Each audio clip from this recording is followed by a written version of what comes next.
we are living through a minor communist revolution in the United States of America along the lines of the Castros.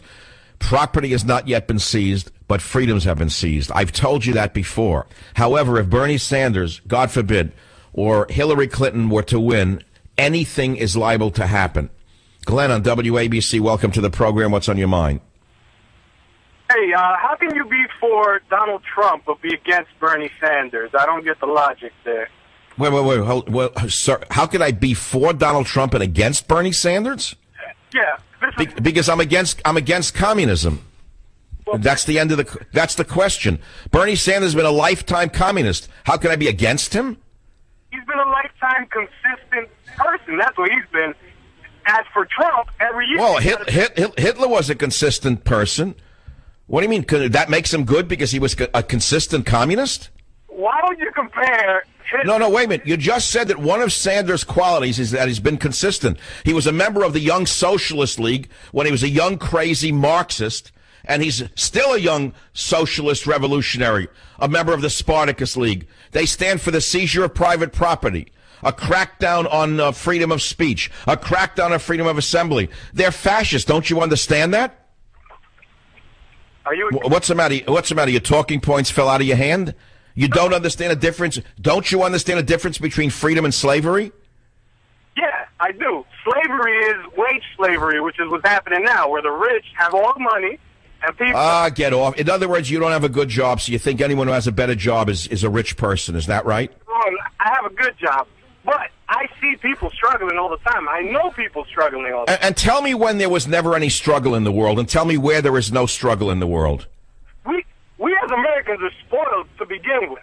Well, you're changing the subject. You're speaking as though struggle is not part of the human condition. Show me where there is no struggle on the planet. Learn to live life through struggle and pain and suffering, and you learn... I just said to you that struggle is part of the human condition. And the communists have always falsely argued that they can eliminate struggle by making things fair. That's never happened. Wherever the communists have taken over, it's gotten worse, not better for the average person. All right. What's wrong with having a social safety net? What's wrong with Social Security? Well, you mean we don't have a social safety net? Wait a minute, sir.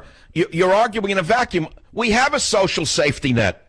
We have many of them. What more do you want? How much more of a safety net do you want in the country? You have free medical care. You have Social Security. Everything is free for the poor. 100 million Americans don't work. They're just lazy bums. How much more do you think we, the working taxpayers, can take of this? Wow, so you're going to call 100 million people lazy bums. Is that what you're saying? Yeah. Well, what are you saying? That they're all productive citizens? No, not all are productive citizens. A lot of them are just taking advantage of the system on welfare. All right, well, we agree on that. And how about the 14 million Americans who are now on federal disability? Are you telling me all of them are really disabled and unable to work? Do you really believe that? No, they're not. No, they're not. There are people that are taking advantage, but then there's others that actually need it. All right, thanks for the call. This is one of these reducto ad absurdum arguments that go nowhere. There's nowhere to go with the argument. Another one of these young socialists who think that Bernie Sanders is telling him the truth. Bernie Sanders is a cowardly Fidel Castro.